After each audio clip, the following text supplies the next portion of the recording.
Les disciples de Jean-Baptiste. Pendant qu'Apollo est à Corinthe, Paul, qui vient de parcourir le haut pays, arrive à Éphèse. Il y trouve quelques disciples auxquels il demande s'ils ont reçu le Saint-Esprit. Ils répondent qu'ils n'en ont pas même entendu parler. Ils ont été baptisés du baptême de Jean. Paul leur expose que Jean a baptisé pour amener à la foi en celui qui devait venir, Jésus. Ils sont baptisés au nom de Jésus. Paul leur impose les mains. Ils reçoivent l'Esprit et parlent en langue. Ils étaient environ 12, 1 à 7. Rupture avec la synagogue, l'école de Tyrannus. Pendant 3 mois, Paul prêche le royaume de Dieu et discute dans la synagogue. Devant l'opposition des Juifs et leurs calomnies contre les chrétiens, il réunit à part les disciples et enseigne tous les jours dans l'école de Tyrannus. Il en fut ainsi pendant 2 ans, tous les habitants de la province entendirent l'Évangile, août 2010. Les exorcistes juifs. Dieu accomplissait des miracles extraordinaires par les mains de Paul, on appliquait aux malades des linges qui avaient été en contact avec sa peau et ils guérissaient, les possédés étaient délivrés. Des exorcistes juifs essaient d'invoquer le nom de Jésus. Ainsi procédaient les 7 fils de Séva. L'esprit malin déclare ne pas les connaître, l'homme qui est possédé se jette sur les 2 exorcistes et les maltraite si fort qu'ils s'enfuient nus et blessés. Ce fait cause une crainte générale. Plusieurs viennent confesser leurs pratiques. On apporte les livres de magie et on en brûle publiquement pour 50 000 pièces d'argent. La parole du Seigneur progresse de la sorte, novembre 2020. Projet de nouveau voyage. Paul, après ces événements, projette de se rendre à Jérusalem, en passant par la Macédoine et l'Achaïe, puis d'aller jusqu'à Rome. Il envoie Timothée et Éraste en Macédoine. Lui-même reste encore quelque temps en Asie, 21-22. Verset 1. Verset 1 à 22 Paul à Éphèse. Le texte occidental, des versions syriaques, introduit notre chapitre par ces mots, or Paul voulant selon sa propre volonté aller à Jérusalem, l'Esprit lui dit de retourner en Asie. Et après avoir traversé les contrées supérieures, il vient à Éphèse. Voir sur Paulus acte 18.24-28. Les contrées supérieures sont le plateau élevé et montagneux de l'Asie mineure, où se trouvaient la Galatie, la Phrygie et d'autres provinces, que Paul parcourut au début de son 3e voyage missionnaire, acte 18.23. Ces provinces sont ainsi désignées à cause de leur situation élevée au-dessus du niveau de la mer, vers laquelle Paul descendit pour venir à Éphèse. Il y venait pour la seconde fois, selon la promesse faite acte 18.21. Verset 2. Ses disciples n'avaient reçu que le baptême de Jean, verset 4, c'est-à-dire qu'il était disciple, moins de Jésus, que de Jean-Baptiste. Leur développement religieux était au même point que celui d'Apollo, acte 18.25, note. Paul, les ayant trouvés, rencontrés, s'aperçut bien vite de ce qui manquait à leur connaissance et à leur loi. De là sa question. Elle suppose que quand on a cru, on a aussi reçu le Saint-Esprit, l'apôtre s'étonne de n'en pas trouver les effets dans leurs entretiens. La réponse de ses disciples ne signifie pas qu'ils ignorassent même l'existence du Saint-Esprit, ils auraient été dans ce cas, très mal instruits de la prédication de Jean-Baptiste, Matthieu 3.11, Jean 1.32-34. Ils veulent dire plutôt qu'ils ne savent pas si le Saint-Esprit a déjà été donné, s'il est au sein de l'humanité dans cette condition nouvelle qui suppose le retour de Jésus dans la gloire, comparez Jean 7.39, note, si le croyant peut le recevoir d'une manière permanente, être éclairé, vivifié, sanctifié par lui et obtenir aussi par son action des dons extraordinaires. Ils vont eux-mêmes en faire l'expérience, verset 6. Verset 3. Donc, puisque vous n'avez pas reçu l'Esprit Saint, quel a été votre baptême? Grec, en quoi, ou pourquoi ou en vue de quoi avez-vous été baptisé? La particule grecque que nous essayons de rendre ainsi, faute de mieux indique la direction, le but en vue duquel on fait une chose l'objet que saisit notre pensée. Dans le baptême chrétien l'objet de la foi du néophyte est Jésus-Christ, le Sauveur, Matthieu 28.19, note, pour les disciples de Jean-Baptiste, c'était la repentance que Jean prêchait, tout en désignant Jésus comme le Messie qui devait venir, verset 4. Pour ceux qui confessaient leurs péchés et croyaient à sa parole ils squelaient cette foi en leur administrant le baptême. Verset 4. Voir la note qui précède. Paul expose ainsi le caractère préparatoire du baptême de Jean, acte 1.5, acte 11.16, acte 13.24, et il insiste sur la nécessité de croire en Jésus, qu'il désigne comme « celui qui vient après lui », expression souvent employée par Jean, Matthieu 3.11, Matthieu 11.3. Ces vérités, développées par l'apôtre, pénétrèrent dans le cœur des disciples, en sorte que Paul consentit à ce qu'ils reçussent le baptême chrétien, verset 5. Verset 5. Ici encore, pour le nom du Seigneur Jésus en l'embrassant par la foi, verset 3 note. Ils reçoivent, par les mains de Paul ou de quelque autre disciple, le baptême chrétien. L'apôtre faisait donc une différence essentielle entre ce baptême et celui de Jean. Tous les disciples de Jean ne furent cependant pas rebaptisés en devenant disciples de Jésus, il ne nous est pas dit qu'Apollon fut baptisé par Aquila et Priscille, acte 18.26, il n'est pas question du baptême des apôtres après la Pentecôte. On administrait un second baptême suivant les personnes et les circonstances. L'essentiel était que tous reçussent le baptême du Saint-Esprit. Au XVIe siècle, les anabaptistes se prévalaient à tort de ce passage pour prouver leur doctrine, puisque le baptême d'un enfant par des chrétiens n'est pas assimilable au baptême de Jean. Les réformateurs, poussés par les besoins de leur polémique, ont essayé d'interpréter notre récit de manière à en exclure le second baptême administré aux disciples de Jean. Théodore de Bèze et d'autres prétendaient que notre verset 5 fait encore partie du discours de Paul, et ceux qui l'entendirent, Jean-Baptiste, furent baptisés au nom du Seigneur Jésus. Mais Jean ne baptisait pas au nom de Jésus. Calvin, de son côté, pensait qu'il s'agit au verset 5, non d'un baptême d'eau, mais du baptême du Saint-Esprit. Cette supposition est contraire au sens évident du texte. Verset 6. En recevant le baptême et l'imposition des mains ses disciples, animés d'une foi nouvelle, reçurent aussi l'effusion de l'Esprit, comparé Acte 8.17. Les dons de cet esprit qui avait abondé dans l'église de Jérusalem leur furent conférés, ils parlaient en langues et prophétisaient, comparez Acte 2.4, Acte 10.46, 1 Corinthiens 14.2, note. Verset 8. Il parlait avec assurance, grec il s'enhardissait. Le verset suivant montre assez combien il lui fallait de cœur et j'ose discuter d'après les Écritures et persuader les âmes, telle était l'œuvre de Paul au milieu des Juifs, qui toujours lui faisaient force objection. L'objet de sa prédication était tout ce qui regarde le royaume de Dieu, comparez Matthieu 3.2, deuxième note. Ces 3 mois pendant lesquels l'apôtre prêcha dans la synagogue d'Éphèse ne doivent pas être compris dans les 2 ans du verset 10. Verset 9. Ici se reproduit le triste phénomène que Luc a dû rapporter plusieurs fois déjà, Acte 13.46, Acte 18.6, un certain nombre de Juifs s'obstinent dans leur opposition et calomnient la voix, ce dernier mot peut désigner le parti même des chrétiens, Acte 9.2, deuxième note, ou leur enseignement, Acte 18.25-26. Les mots du Seigneur ne sont pas dans le texte. L'endurcissement et l'inimitié des Juifs forcèrent l'apôtre à se retirer d'eux et à rassembler à part les disciples, ce qui était indispensable pour les constituer en une église. Tyrannus, dans l'école duquel Paul se mit alors à prêcher, est entièrement inconnu, on ignore s'il était un rhéteur grec ou un rabbin juif, s'il était ou non gagné à l'évangile. Tout ce qu'on voit par le texte c'est qu'il tenait école et qu'il loua ou prêta son local à l'apôtre Paul. La recension occidentale, la Pesquito, une ancienne version latine, contient cette curieuse addition, Paul enseignait tous les jours dans l'école d'un certain Tyrannus de la 5e à la 10e heure. Verset 10. À ces 2 ans pendant lesquels Paul enseigna dans l'école de Tyrannus, il faut ajouter les 3 mois de prédication dans la synagogue, verset, émoticône n'en croyant pas ses yeux, puis le temps qui s'écoula encore avant son départ, verset 22, on obtient ainsi les 3 ans qu'il assigne à son séjour à Éphèse, acte 10.31. Durant ce long espace de temps, avec tout le mouvement que provoquait la prédication de Paul, non seulement les habitants d'Éphèse, mais tous ceux qui habitaient l'Asie proconsulaire, tant juifs que grecs, entendirent la parole du Seigneur. Expression légèrement hyperbolique, qui signifie qu'on parla dans toute la province de la prédication de Paul. En effet, les contrées voisines de la capitale soutenaient avec elle d'incessantes relations, soit pour le commerce, soit pour le culte de Diane, soit pour le plaisir. Et, en outre, l'apôtre et ses compagnons d'œuvre firent, sans doute, durant ces 3 ans bien des excursions dans les contrées environnantes. Ainsi furent fondées, en particulier, les 7 églises d'Asie auxquelles est adressé l'Apocalypse. Verset 12. Luc parle souvent des miracles extraordinaires, guérisons de malades, que Dieu opérait par les apôtres, acte 5.12, acte 14.3. Ces miracles ne convertissaient pas les âmes, mais étaient un moyen puissant de réveiller l'attention des hommes et de leur inspirer respect et confiance pour la prédication de la parole divine qui, elle, les éclairait, les convainquait et les amenait au Sauveur, acte 8.13 et suivant. Quant aux moyens extérieurs auxquels avait recours l'enthousiasme populaire, ce n'étaient assurément pas les mouchoirs et les ceintures qui guérissaient les malades. Mais Dieu, dans sa miséricorde condescendait à secourir ces hommes, dont le cœur était droit devant lui, comparez acte 5.15 et surtout Luc 8.43-46. Verset 13.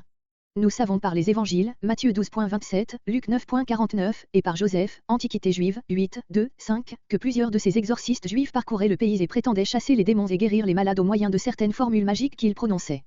Ceux dont il est ici question, voyant que Paul guérissait les malades au nom de Jésus, s'imaginèrent que c'était là aussi une formule sacramentelle qu'ils pourraient répéter eux-mêmes sur les malades qui avaient des esprits malins et qu'ils seraient délivrés.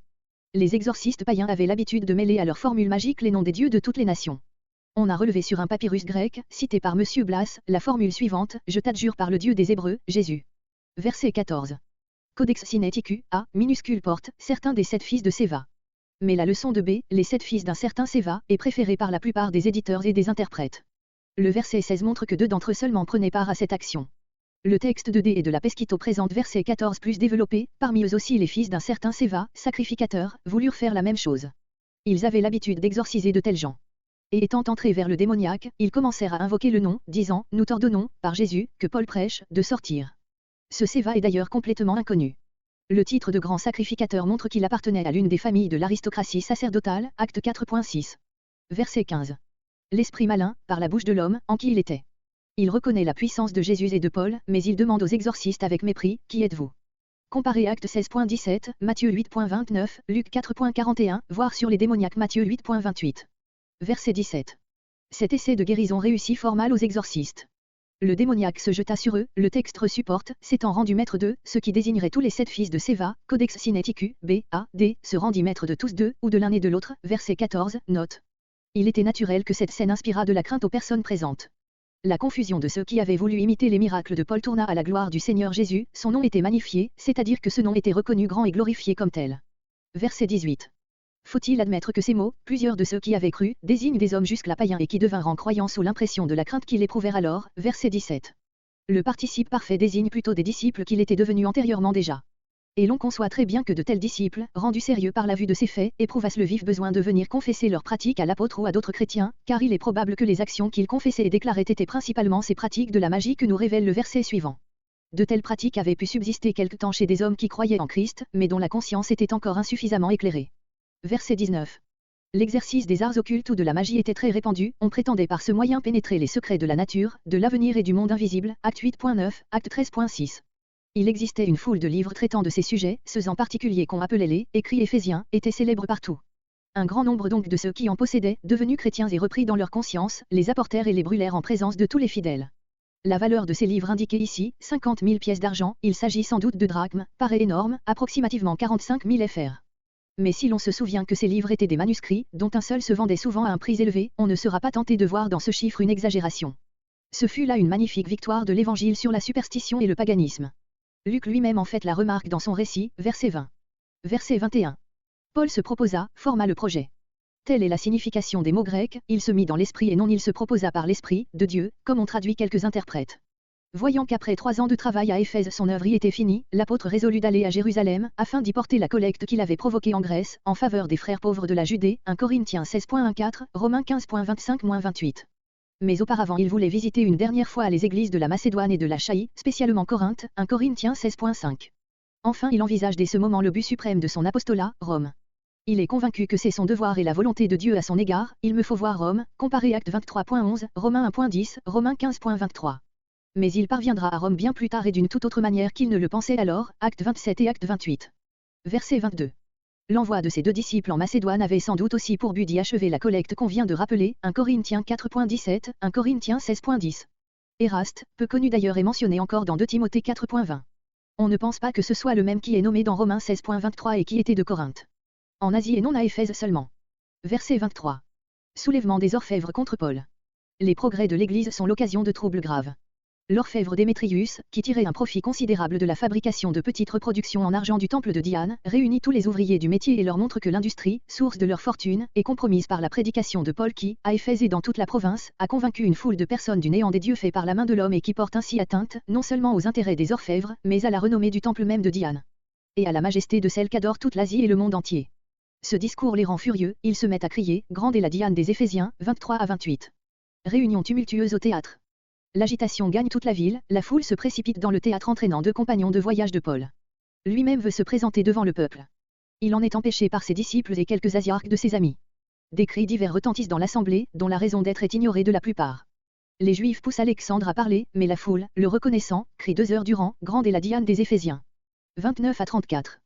Le secrétaire de la ville apaise l'assemblée. Il rappelle que la ville d'Éphèse a, au sud de tout le monde, la garde du temple de Diane. Ce fait étant incontestable, il ne faut rien faire avec précipitation, les noms que la foule a entraînés au théâtre ne sont coupables ni de sacrilège ni de blasphème envers la déesse. Que Démétrius et ses ouvriers portent leurs plaintes devant les tribunaux. Toute autre question sera discutée dans une assemblée légalement convoquée. Ce qui vient de se passer peut motiver une accusation de sédition, car rien ne justifie un tel rassemblement. Avec ces paroles, il congédie l'assemblée, 35 à 40. Versets 23 à 40 émeute provoquée par Démétrius. La voix, les mots du Seigneur ne se trouvent pas dans le texte grec, désigne la doctrine et la vie chrétienne, acte 18.25, note, et d'une manière plus générale l'Église, où celle-ci se manifeste, acte 9.2, deuxième note. C'est l'Église qui, par son développement, devient l'occasion d'un trouble, grec, pas petit. Verset 25. La scène décrite ici est peut-être la plus pittoresque de tout le livre, elle porte ainsi au point le cachet de la vérité psychologique qu'elle trahit à chaque ligne le témoin oculaire. Roïs. Le temple de Diane à Éphèse, célèbre dans tout l'Orient, construit sur les ruines de celui qu'Hérostrate avait incendié en 356 avant Jésus-Christ, était considéré comme l'une des 7 merveilles du monde. On y rendait à Diane, grec Artémis, un culte célébré par de grandes fêtes populaires qui attiraient de toute l'Asie mineure des foules immenses. Chez les Grecs, Artémis, sœur d'Apollon, était la déesse de la virginité. Mais, sous l'influence du culte phénicien d'Astarté, elle en était venue en Asie mineure à représenter la force productive de la nature, on la nommait la mère de tout. L'orfèvre Démétrius faisait du temple de Diane de petits modèles d'argent que les adorateurs de cette divinité emportaient avec eux comme amulettes ou qu'ils consacraient à la déesse comme offrande. Cette industrie était la source d'un grand profit pour les artistes et les ouvriers qu'elle occupait. Le texte fait une distinction entre les artisans ou artistes et les ouvriers, les premiers appartenaient sans doute à une catégorie supérieure. Démétrius, frappé de la diminution de son gain par l'effet des progrès de l'Évangile, assembla tous les ouvriers du même métier, grecs ouvriers touchant de telles choses, et leur adressa le discours que Luc rapporte ici. L'orateur populaire a la bonne foi de leur présenter, comme premier argument, la perte considérable qu'ils subissaient les uns et les autres, puis, en seconde ligne, il en appelle à ce motif religieux, la déconsidération qui en résultait pour la déesse. Verset 26. Démétrius avait bien compris à cet égard la pensée de celui qui l'appelait avec mépris ce Paul, 1 Corinthiens 8.4, mais il croyait, lui, avec tous les païens, que les dieux faits par la main des hommes, c'est-à-dire leurs images mêmes, sont des dieux. En théorie, le paganisme prétendait distinguer entre les divinités et leurs représentations visibles, mais, en pratique, il les confondait. Et il en est de même, en pleine chrétienté, partout où est admis le culte des images. Verset 27. Après le gain perdu, grec la partie décriée pour nous, le motif religieux. On ne saurait déplorer en termes plus énergiques la décadence de la grande déesse, de son temple, de son culte et de sa majesté. Plusieurs interprètes, Meyer, Euclair, Weiss, traduisent et que quelque chose de sa majesté ne soit anéanti, etc. D'autres, Rillet, Wendt, considèrent le temple comme sujet des deux propositions, que le temple ne soit bientôt dépouillé de la majesté de celle que la construction la plus naturelle nous paraît être de sous-entendre, elle, la déesse, comme sujet des infinitifs, devoir être dépouillée, grec tiré en bas, de sa majesté, elle que toute l'Asie révère. Verset 28. Ce cri unanime était une protestation véhémente contre les enseignements par lesquels Paul discréditait la grande Diane des Éphésiens. Verset 29. Le théâtre, où se précipite la foule, servait aussi aux assemblées délibérantes du peuple. N'ayant pas trouvé Paul, la multitude entraîne au moins avec elle deux de ses amis qui l'avaient accompagné à Éphèse, Gaius, probablement pas celui qui est nommé Acte 20.4, note, ni celui mentionné dans Romains 16.23, 1 Corinthiens 1.14 et Aristarque, disciple qu'on retrouve ailleurs dans la société de Paul, Acte 20.4, Acte 27.2, Colossiens 4.10, Philémon 24. Verset 31. Paul voulait se présenter devant le peuple pour défendre sa cause et saisir cette occasion d'annoncer l'Évangile. Mais il en fut empêché par les disciples et même par quelques-uns des Asiarques. On appelait Asiarque le président de l'Assemblée provinciale de l'Asie proconsulaire. Il portait ce titre comme celui de la Galatie, le titre de Galatarque, celui de Biini, Biiniarché. Chargé de présider au culte et aux jeux publics qu'on célébrait en l'honneur des dieux et des empereurs, il était choisi parmi les citoyens considérés riches, car il faisait lui-même les frais des fêtes auxquelles il présidait. Il n'était nommé que pour un an, mais conservait son titre après l'achèvement de sa magistrature. C'est ainsi que notre texte peut parler des Asiarques au pluriel. Ceux qui, ici, prennent intérêt à la sûreté de Paul, sans être encore devenus chrétiens, avaient eu l'occasion de voir et d'entendre l'apôtre et étaient attachés à lui par l'estime et l'affection qu'il leur inspirait, ils étaient ses amis. Beau témoignage rendu à son caractère et à sa vie. Verset 33. Nous traduisons d'après le texte de Codex Sinaiticus, B.A., admis par la plupart des éditeurs. Le verbe qui se lit dans ce texte a probablement, comme dans 1 Corinthiens 2.16 et souvent dans les Septante, le sens d'instruire, mettre au courant. On instruisit des causes du tumulte un homme qui sortait de la foule, sans doute, s'informer de ce qui se passait. Le texte supporte, ils firent avancer, ils firent descendre. Monsieur Blas préfère ce dernier verbe, ils le firent descendre des gradins du théâtre sur la plateforme pour parler à la foule. Qui était Alexandre? Plusieurs, depuis Calvin jusqu'à Meyer, ont pensé que c'était un chrétien poussé en avant par les Juifs, afin de l'exposer à la fureur du peuple. Dans ce cas, l'apologie qu'il voulait présenter aurait été en faveur des chrétiens et de Paul en particulier. Théodore de Bèze déjà et après lui beaucoup d'exégètes, ont vu plus juste en pensant que cet homme était juif, verset 34, et que ses coreligionnaires le poussaient en avant d'abord pour s'informer des causes de l'émeute, ignorées de la plupart des assistants, verset 32, puis, si le bruit qui courait d'un sacrilège imputé aux disciples de Paul était confirmé, pour prononcer un discours, dans lequel il chercherait à dégager la cause des juifs de celle des chrétiens avec lesquels on les confondait habituellement en pays païens. S'il en est ainsi, comme tout l'indique, il est possible que cet Alexandre, ennemi de Paul, fût le même dont l'apôtre parle dans 1 Timothée 1.20, 2 Timothée 4.14. Verset 34. 2 heures de cris, en l'honneur de la grande Diane. Les assemblées populaires, quand la passion les anime, entendent plus volontiers les cris que les raisons. Verset 35. Le secrétaire de ville, ou chancelier, était chargé de la rédaction de tous les actes émanant du conseil et préposé à la conservation des archives. Notre récit même prouve qu'il exerçait une grande influence. Son discours est d'une habileté remarquable. Il entre d'abord en plein dans les sentiments passionnés de la foule, puis il lui fait comprendre que ceux qu'elle accuse ne sont point des criminels, que d'ailleurs les affaires juridiques se traitent d'une toute autre manière, qu'enfin les Éphésiens couraient risque d'être punis pour sédition par l'autorité romaine décidée à réprimer sévèrement les troubles publics. Gardienne de temple, grec néokoros, mot qui désigne proprement celui qui balaie le temple, était un titre d'honneur que prenaient les villes d'Asie où se trouvaient des sanctuaires vénérés. Dans le temple de Diane était conservée la statue de la déesse en bois de cèdre, selon quelques historiens, en ébène, selon d'autres. Et pour l'entourer d'une vénération d'autant plus grande, on faisait croire au peuple qu'elle était tombée du ciel, grec descendu de Jupiter, mensonge souvent répété ailleurs. Verset 39.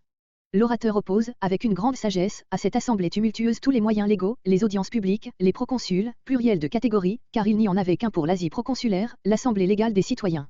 Verset 40. L'argument réservé pour la fin était sans réplique, la terreur qu'inspirait l'autorité romaine, inexorable contre les révoltes. Et comme il n'y avait que les intéressés, c'est-à-dire Démétrius et ses ouvriers qui fussent réellement irrités, verset 32, l'assemblée se laissa congédier. Ce récit est le seul passage du Nouveau Testament où le mot ecclésia, église, est son sens premier, désignant une assemblée populaire, verset 32, entre 39 et 40.